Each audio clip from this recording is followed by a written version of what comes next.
With only hours left before his execution, the man sat in the dim light of his cell, knowing he should have felt fear.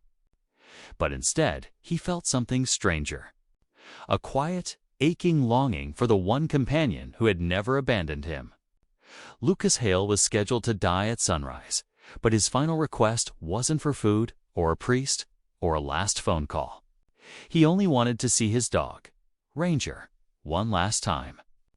No one inside that cold, echoing prison had any idea that this simple request was about to upend everything they believed. I share new stories here every day, and I would really appreciate it if you hit subscribe and liked my video. Now let's jump back into my story. I sure you love it if you keep listening till the end.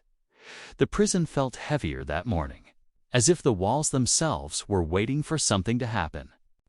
Every echo of boots along the concrete floor traveled like thunder down the corridors. Guards avoided eye contact. Some whispered. Others simply moved with the quiet dread of knowing an execution was only hours away. Lucas sat on the edge of his cot, staring down at the cracks in the floor. 7 years behind bars had carved deep shadows under his eyes. He wasn't the defiant, hot-headed man who had walked through those gates years earlier. Time had reshaped him, softened him, and filled him with the kind of calm that comes only to people who believe the world has already taken everything it can. When the warden approached his cell to ask but his final request, most expected Lucas to ask for what every condemned inmate asks for: a fancy meal, a letter, maybe one last smoke. Instead, his voice came out low, steady, unexpectedly gentle. "I want Ranger," Lucas said. "I just want to see my dog again." There was a stunned silence. Even the warden blinked, a man about to be executed choosing a dog instead of family. Visitors? Anything else? Almost unheard of, but to Lucas, Ranger wasn't just a dog. Ranger had been his shadow before the arrest, his protector, the only living soul who had believed in him when the world turned its back. Lucas didn't want forgiveness. He didn't want closure. He wanted to look one more time into those loyal amber eyes that never judged him. The warden reviewed his file. Lucas had a spotless prison record: no fights, no trouble, nothing. And the notes were clear. He had owned Ranger, a German Shepherd, for 8 years before the dog was seized at the time of Lucas's arrest. After a long silence, the warden finally agreed. 10 minutes. In the yard. Under full supervision, word spread fast among the guards. Some shook their heads. Others softened, realizing that even a condemned man might deserve that one final moment of love. By the time Lucas was escorted into the small, fenced yard, the sun had barely risen. The air was cool, heavy. He stood near a lone metal chair, wrists loosely cuffed in front of him, waiting, listening, hoping. Then it happened. The far gate groaned open, 2 officers walked in. And between them, tail low, ears perked, steps slow but purposeful, was Ranger. His black hand-gold coat shimmered faintly in the pale light. The moment Ranger spotted Lucas, the world seemed to freeze. Ranger's ears shot forward.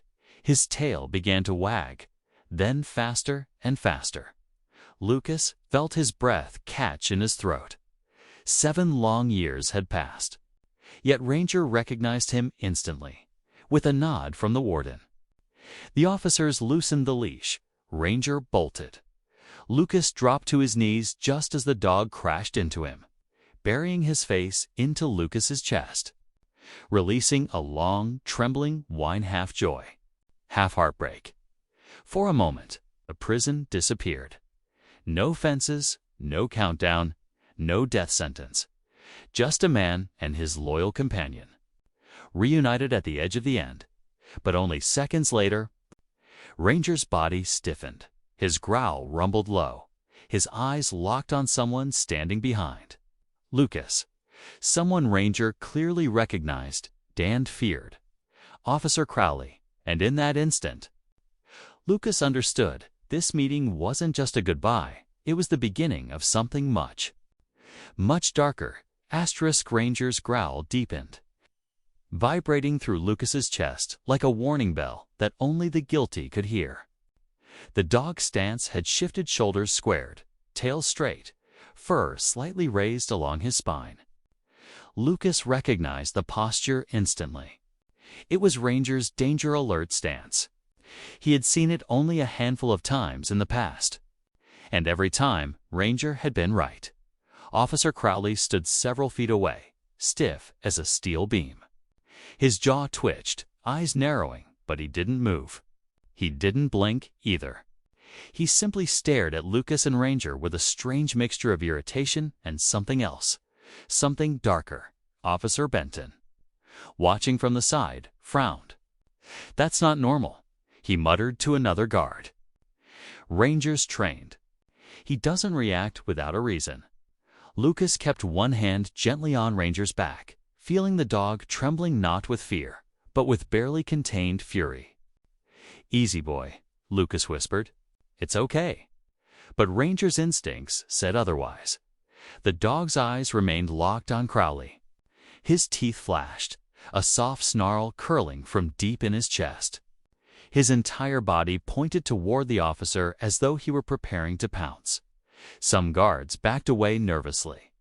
"Control your dog." One snapped. But before Lucas could respond, Benton stepped forward. "Hold on," he said, voice firm. "This dog is reacting to something. We should pay attention." Crowley huffed. "It's a dog. Dogs bark, dogs growl. Move on." But he didn't sound calm, and he didn't look calm either. Lucas studied him. Something flickered across Crowley's face. A shadow, a twitch, something that didn't belong. Ranger didn't break eye contact. The dog had locked onto the officer's scent, his presence. His guilt, whatever it was. The air in the yard tightened. What should have been a peaceful goodbye suddenly felt like the opening move of a game Lucas didn't understand yet. Before anyone could question Crowley, Ranger lunged forward, not to attack, but to stand protectively in front of Lucas, blocking him completely. The leash jerked tight in the officer's hands. "Whoa, easy." The guard holding the leash exclaimed. Nearly stumbling, Crowley took a single step back, trying to hide it, but Ranger noticed. The slight shift made the dog snarl even louder. It wasn't random, it wasn't confusion, it was recognition, and that terrified Lucas more than any execution ever could. A second guard approached the warden in the observation booth. "Sir, do we continue?" The warden frowned. He had seen plenty during his years in corrections, but he had never seen a dog act like this without reason. "Let the dog be," he finally said. "Animals pick up things we don't." Crowley tensed. He didn't like that answer. He didn't like Ranger, and Ranger clearly didn't like him. But time was almost up. After 10 minutes of reunion, 10 minutes of Ranger refusing to take his eyes off, Crowley the guards moved in to separate them. Ranger resisted. Wind tried to pull back toward Lucas, barking sharply at Crowley one last time before being dragged through the gate. The moment Ranger disappeared, a cold emptiness spread through Lucas's chest. Not because he feared death, but because he feared Ranger had just revealed something that no one else was seeing. Something dangerous, something lethal. Within the hour, Lucas was escorted into a small interview room. The lights were dim, the walls bare. Crowley stood in one corner, arms crossed, face expressionless.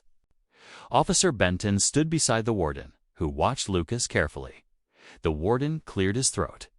"Lucas, your dog reacted strongly. We need to know why." Lucas glanced at Crowley, then back at the warden. "Ranger doesn't growl like that unless someone's done something terrible."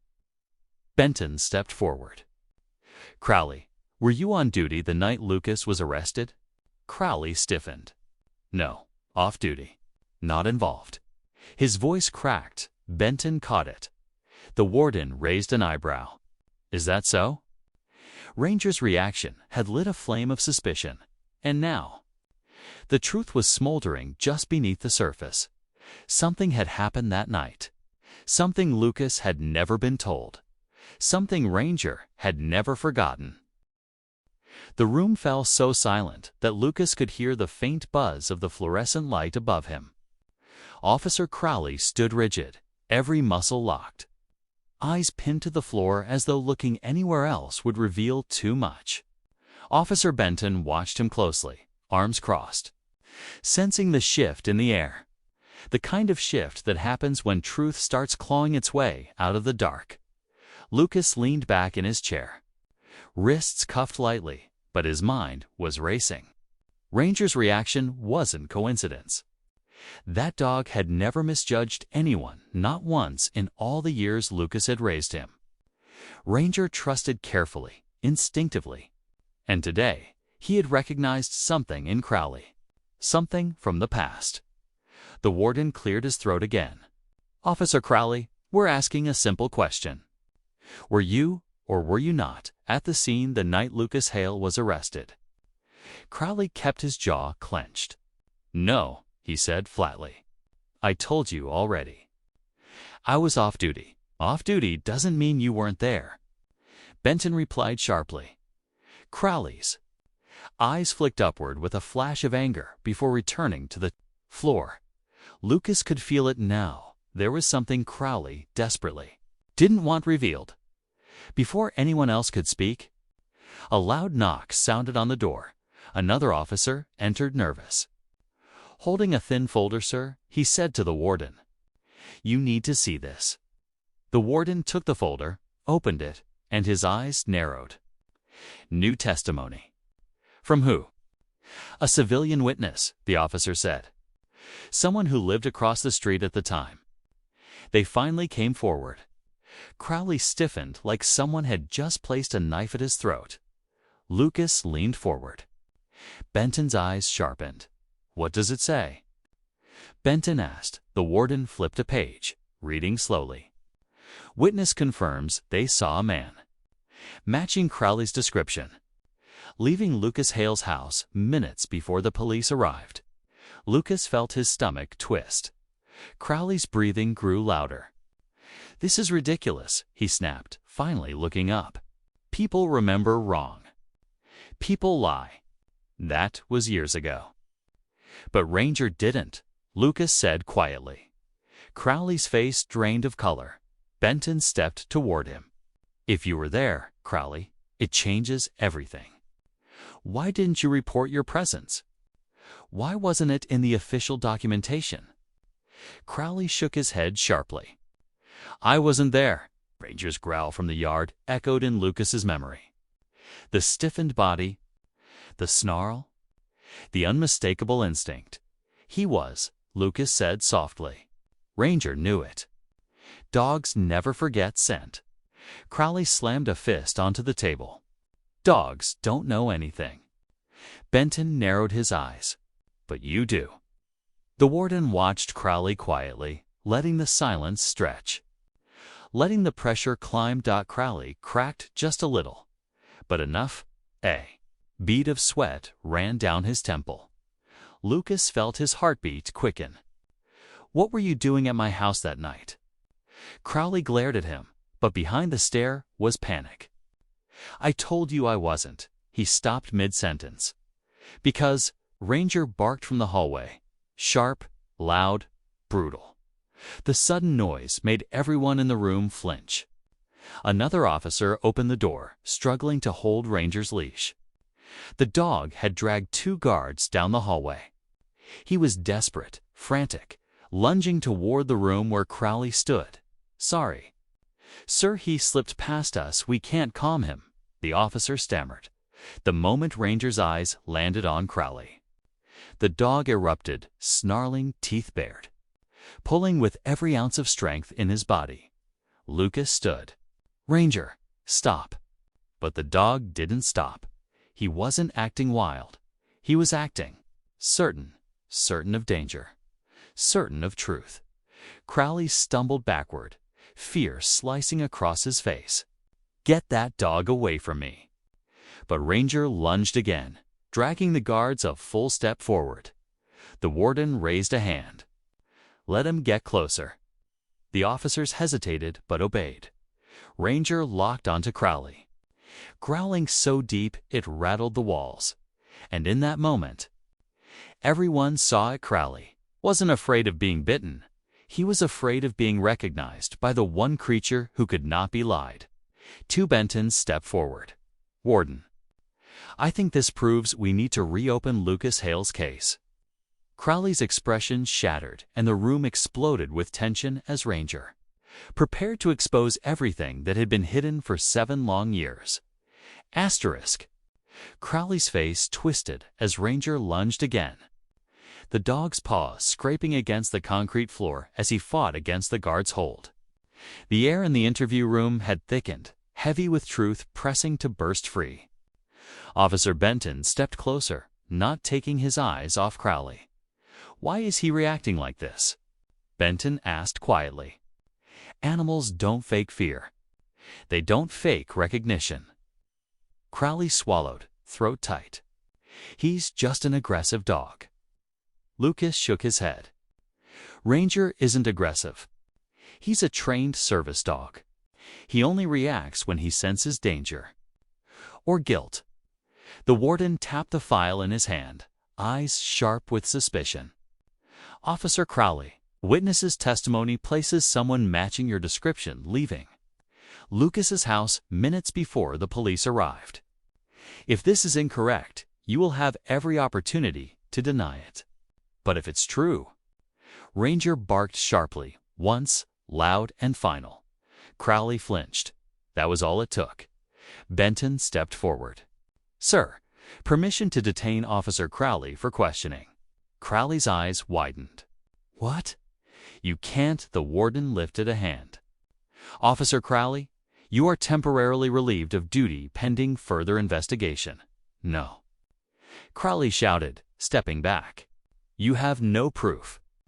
At that moment, Ranger broke free from the guard's weakening grip and charged forward, not to attack, but to stand squarely between Lucas and Crowley, hackles raised, signaling a threat. Crowley's legs buckled. Everyone in the room understood. Now, the dog didn't want to bite him. He wanted to expose him. Crowley backed into the wall, breath trembling. "Fine, fine. I was there," he snapped, voice cracking. "But it wasn't what you think. I didn't kill her." The room froze. Lucas's heart sank. "So you were at the house?" Crowley rubbed his hands over his face, shaking.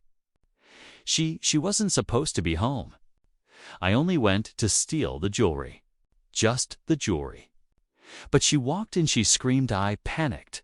"You panicked?" Lucas whispered, feeling the world tilt. "You killed an innocent woman, and let me take the fall." Crowley squeezed his eyes shut. "I didn't mean to kill her, I swear. But once she was gone, once you were arrested, it was easier to let the system handle it."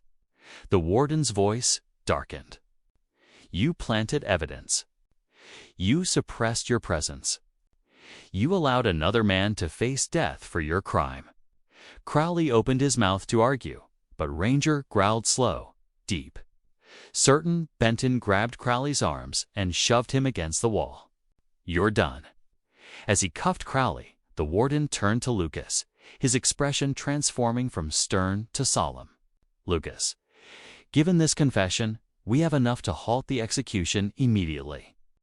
We will reopen the case, retest every piece of evidence, and pursue charges against Crowley." Lucas felt the weight inside him lift slowly, cautiously, painfully.